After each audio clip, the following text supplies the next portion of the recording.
On m'a donné un coup de téléphone une fois parce qu'on savait que j'étais engagé pour trouver un petit boulot, quoi. Et en fait, ils ont réussi, la Jeep et la mairie, je pense, à faire un chantier éducatif. Et en fait, je pense que ça c'est bien, c'est très bien pour le quartier, quoi. Parce que ça apporte toujours une expérience, déjà une expérience sur le CV. Et ça montre aussi aux jeunes et comment on dit, au monde, quoi, qu'on est là, il y en a plein, on n'est pas qu'un quartier défavorisé, on est là, on veut travailler, on a une certaine image, ça c'est clair, c'est pas oublié, mais il y en a qui veulent travailler, hein. Et alors que, je pense qu'ils l'ont vu dans le chantier éducatif, on avait une équipe du Neof, j'étais avec eux, on était des jeunes du quartier, mais quand il fallait travailler, on était là et ça a fait plaisir que les éducateurs se sont mis à nos côtés pendant ça, quoi. Quand on a des soucis aussi, on n'aime pas trop en parler. Et après, surtout quand il y a le statut d'éducateur, on se met tout de suite dans la tête qu'est-ce qui va se passer si je lui en parle, ça va alerter des choses. Alors, au fur et à mesure, on commence à glisser quelques mots, en parler, et après, on voit totalement que c'est pas ce qu'on croit, quoi. On peut en parler, on peut être là, on peut discuter, et après, ça fait beaucoup de bien de parler avec des autres personnes que ses parents, quoi, quand on est jeune. Voilà, il y a plein de jeunes qui arrêtent l'école à 16 ans, et qu'après, ils se disent, il y a un chemin ou il y a l'autre. C'est soit le chemin facile, il y en a plein qui le connaissent, soit il y a le chemin droit, quoi. Et je pense que se mettre tout de suite, s'imposer comme maintenant un chantier éducatif, après la sortie de l'école, ça peut apporter un visage et une idée du travail, et c'est bien, quoi. Moi, je pense que plusieurs associations devraient avoir plus les moyens pour faire des choses comme ça, parce que c'est important. Surtout parce que c'est vraiment important, j'insiste là-dessus, c'est à la fin du collège. Il y en a plein, ils arrêtent, ils abandonnent même la troisième, ils arrêtent. Et c'est à ce moment-là qu'il faut taper, quoi. Qu'il faut les chercher, ces jeunes.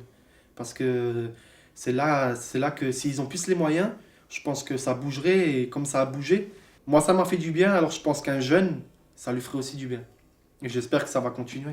Moi, par exemple, c'est compliqué. C'est au niveau de chercher du taf et tout, parce que du coup, j'ai pas le bac, j'ai pas trop de diplôme et tout. Donc, du coup, j'ai pas trop confiance en moi devant un patron. Donc, c'est un peu compliqué. Et donc, voilà. Moi, je veux partir de chez moi. Ma mère, elle veut que je parte de chez moi. Mais voilà, si j'ai pas trop de travail, si je sais que j'ai un taf et que dans 3 mois, c'est fini, ça va pas le faire. Je peux pas prendre un appart comme ça sert à rien. Donc s'il y en a pour qui ça prend du temps, pour moi c'est un peu comme ça. Donc voilà, pour moi ça se passe comme ça. Mais est-ce qu'au moment où tu penses que si jamais tes parents, ta mère veut que tu quittes là-bas d'ici à 3 mois, en ce moment-là, toi, tu n'étais pas prêt pour être autonome? Si je Moi, comprends. en fait, ouais, si tu veux, mentalement, Voilà, je tu suis n'étais pas prêt. prêt. C'est juste les difficultés de la vie. Mais cette difficulté-là. C'est pas par rapport à ma mère, hein, c'est par rapport à tout ce qui est Ouais, ouais, travail, sinon c'est encore argent. vrai. Mais pour le travail aujourd'hui, pour moi, Ouais. dans ta tête, est-ce qu'il n'y a pas une autre solution de trouver une formation qui est rémunérée? Ouais, c'est ça. Par Le exemple, truc, c'est qu'avec voilà. une formation rémunérée, ils Voilà. vont pas te payer Non, non, plus de 300 euros. non, Quoi. non, ça n'est Ça pas, va mais je pas. voulais dire, parce qu'aujourd'hui, moi je vois, il y a des maisons de, comment on appelle, des jeunes là, ce qu'on Le appelle, foyer jeune des travail. fois, jeunes travailleurs, trucs comme ça. Ouais. Et au début, si tu commences par là-bas, peut-être au moment où, petit à petit, tu auras plus de être autonome, d'avoir Ouais, plus ouais, de, c'est voilà. vrai, c'est vrai. Est-ce que être autonome, c'est partir de chez ses parents forcément? Non, non, mais ça, Non, je non, vais non, poser mais la par question. exemple, moi, si tu veux, j'ai 21 ans. Donc, à un moment, voilà, être autonome, c'est un peu quand même. On va quand même commencer à bouger de chez les parents. Mais par exemple, c'est un plus jeune, genre à 15 ans, quand il devient autonome, c'est vraiment. Mais ça, c'est bon. À 15 ans, c'est un peu à ce moment-là que voilà, tu cherches un peu ce que tu as envie de faire dans la vie, quoi. Donc, c'est à ce moment-là où tu te diriges. Moi, quand j'étais en troisième, je savais pas trop. J'étais pas assez mature pour vraiment savoir. J'étais assez intelligent dans mon groupe de classe. Mais si tu veux, je savais pas. Moi, tous mes autres potes, ça, ils ont le travail et tout. Soit ils sont encore dans les études, soit ils ont le travail. Et moi, je suis là. Pourtant, j'étais le plus intelligent. Je sais pas si tu vois ce que je veux dire. C'est l'autonomie, c'est compliqué parce que, je sais pas, c'est les décisions au moment où il faut les prendre. Quand toi, tu parles là de t'installer, tu as parlé par exemple d'un appart, de trouver tu cherches un travail, je pense que ça fait partie de l'envie, de l'autonomie, d'être autonome. C'est ça. Mais c'est ce qui est aussi mon cas, sauf que moi, je ne suis pas sorti de ma famille, moi je sors de foyer. Et là-bas, on nous prépare vite à l'autonomie pour que quand on sort, on arrive à se prendre à main. Mais sauf que moi, quand je suis sorti de mon foyer, par exemple, tu as parlé de chercher un appart. Je cherche un appart, sachant que quand tu cherches un appart, on te demande... moi, on me demande par exemple le prix du loyer. Ce que tu reçois comme salaire, ça doit être 3 fois plus que le prix du loyer. Un jeune qui sort en foyer, qui a l'envie d'autonomie, mais qui est aussi obligé d'être autonome, comment il va le faire? Comment il va s'installer, sachant qu'il n'a pas encore de travail, donc il n'a pas 3 fois plus le loyer, et on peut encore lui demander de ramener un garant. Moi qui est là, j'ai pas mes parents ici qui travaillent, je sais pas vers qui aller. Je pense que là, sur ce point, nous les jeunes, on a besoin d'aide. Peut-être qu'ils nous allègent un peu toutes les conditions. Il y a trop de je pense qu'il y a trop de conditions pour nous écraser, nous les plus faibles.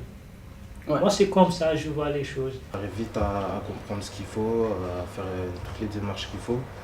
Et donc voilà, pour eux, ça paraît plus simple. Mais c'est pour ceux qui prennent un peu leur temps, qui se disent que voilà, je vais atteindre un but, mais ce but-là, il fallait que je prenne mon temps et tout, etc. C'est un peu plus compliqué d'être autonome, En même fait, quand c'est tu es comme un moi. peu obligé, quoi. Parce que moi, je sais qu'à l'école, je suis nul. C'est le travail en apprentissage. Parce que je sais, quand je vais à l'école, j'arrive pas à comprendre tout de suite vite. Mais je dis, là, si je continue à l'école, je vais perdre du temps. Maintenant, je sais, c'est un apprentissage à travailler. J'ai commencé à un stage, le patron m'a pris. Je travaille là-bas 2 ans. Après, quand je suis fini de travailler, son fils m'a repris en CDI. Mais malheureusement, j'ai pas eu... Parce qu'ils savent que j'ai beaucoup de difficultés. Ça, c'est sûr. J'ai beaucoup de difficultés, mais comme je suis engagé, je suis motivé, je travaille. Quand on travaille. Mais à l'école, je suis pas trop intelligent, ça c'est sûr. Mais comme je suis motivé, vu qu'on a travaillé, j'ai pas eu les CAP, mais son fils m'a repris en CDI. Mais maintenant, là, je suis en appart, je travaille en CDI, je fais tout. Parce que je montrais que je suis motivé. J'ai envie de changer, j'ai envie d'évoluer. Si seulement tous les patrons pensaient comme toi, je ne regarde pas le diplôme, je regarde la motivation du jeune. Moi, je pense que lui, il est motivé. Il aurait déjà trouvé. Mais on sait quand on se présente pour un entretien, on te demande d'abord les diplômes. Mais c'est ça, une fonction, il faut avoir un diplôme. On ne peut pas leur demander non plus d'être trop gentils. Après, s'ils arrivent à...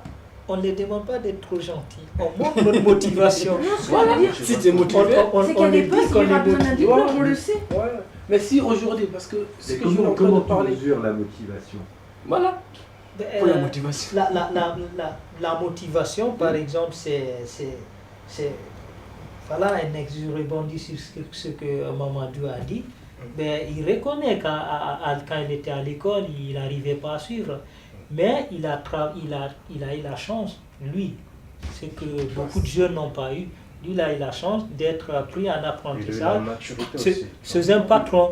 Et là, il a travaillé avec ce patron Et il y avait le fils de ce patron qui était là, mais lui, il a vu que en travaillant avec Mamadou, le fils, On a travaillé qu'un mois avec lui. il a vu que lui, il est motivé, même s'il n'est pas intelligent, parce que lui, il lui a montré qu'il est motivé, qu'il aime ça. C'est pourquoi, quand il a ouvert son restaurant à lui, il a directement appelé.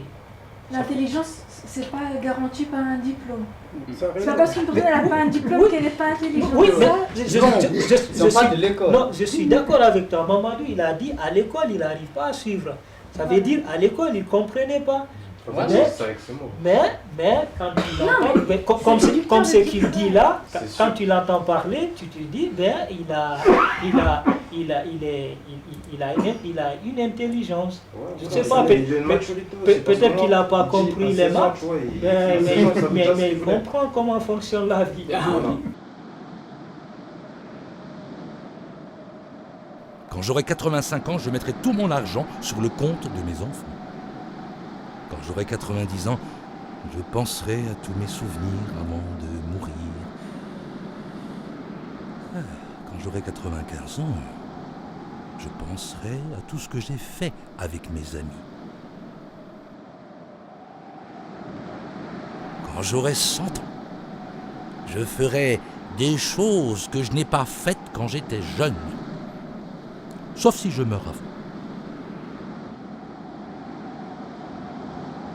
Tout n'est pas figé, tu vois, et on peut, si on essaye là et que ça n'a pas marché, Faut essayer. faut aussi essayer là-bas, peut-être ça pourrait marcher. C'est vrai qu'on nous demande à chaque fois, mais dès que tu as ça, on cherche toujours à te demander ce que tu n'as pas. Mais il y a des choses comme ça. Il ne faut pas désespérer. Parce que vous avez des espoirs. Faut toujours se dire que s'il y a une porte qui se ferme, c'est qu'il y a une autre qui est ouverte, qui s'ouvre de l'autre Ouais, mais côté. comme ça, parce que Moi, je pense que si Pôle emploi est là, c'est pas pour rien. Mais en même temps, je pense que c'est pas parce qu'on a Pôle emploi qu'il faut pas aller chercher avec d'autres méthodes aussi.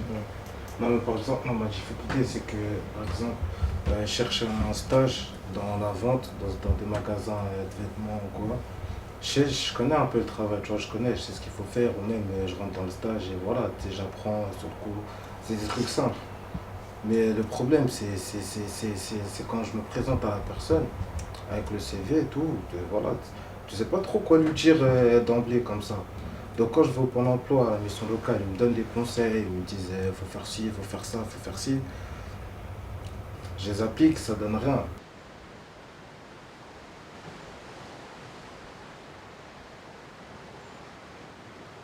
Je pense que beaucoup de personnes en fait ne se sentent pas entendues. On ne se connaît pas. J'ai l'impression qu'on ne se connaît plus en fait. On cohabite sur cette terre tous ensemble, mais en fait on reste dans des stigmatisations, dans des préjugés inconscients parfois. On pense qu'on n'est pas là dans le jugement, mais on a tous des petits a priori sur certaines choses en fonction de comment on a été éduqué ou de ce qu'on pense, parce qu'on craint aussi beaucoup de choses. L'inconnu nous fait peur. Et c'est ça que je trouve ça dommage aujourd'hui, c'est que l'humain, dans sa globalité, hein, jeune ou moins jeune, n'est pas assez entendu parce qu'on ne cherche pas à connaître l'autre. Des fois, on a du mal à se connaître soi-même, donc ça aussi, ça porte à confusion. Mais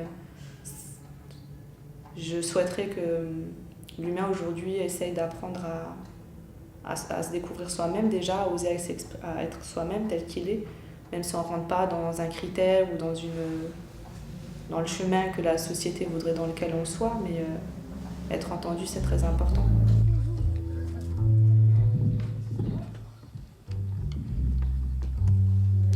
C'est pas évident de mettre des mots des fois sur ce qu'on ressent, parce que même en tant qu'adulte, des fois exprimer ce qu'on ressent vraiment au fond de soi et mettre le mot d'exprimer tout simplement ce qu'on reçoit, c'est pas toujours évident. C'est une recherche de soi-même, c'est un travail de longue haleine aussi hein, pour pouvoir dire je suis cette personne, je désire ça. Les hommes ont souvent tendance à croire que les larmes qui coulent le long du visage d'une femme, c'est juste un trop-plein de sensibilité. Détrompez-vous, messieurs. Chacune de ces larmes emporte avec elle beaucoup de peine, de lourdes trahisons et une putain de haine. Cette haine qui pourrait mener ces femmes à provoquer beaucoup de drames. Alors, messieurs, prenez garde. Ou pire, je témoigne, pour toutes celles qui, pour avoir osé affirmer leur féminité, se sont fait violer, ou tout simplement violer. Pourquoi? Parce qu'elles sont femmes, donc soi-disant plus vulnérables. Alors aujourd'hui, si je suis ici, c'est pour dénoncer tous ces hommes qui, par leurs coups, leurs insultes, pourront certainement nous affaiblir, nous faire beaucoup de mal. Notre corps, ils pourront le salir, mais jamais notre âme. Je comprends toujours pas pourquoi ces hommes s'acharnent à nous faire tant de misère, alors que nous avons la capacité de tout entendre, de les comprendre et même de les pardonner. Eh bien moi, je dis un grand merci à toutes ces femmes qui ont la richesse de donner la vie. Bravo.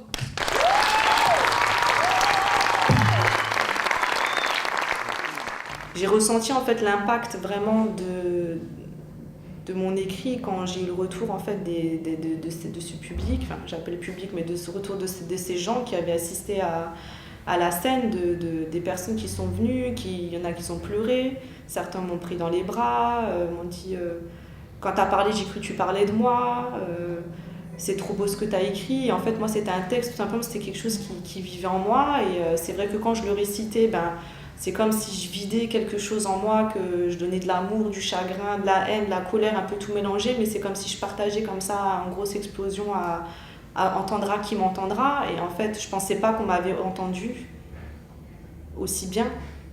Je pensais pas que ce que j'avais écrit, ce que j'avais ressenti, ça allait être autant être entendu.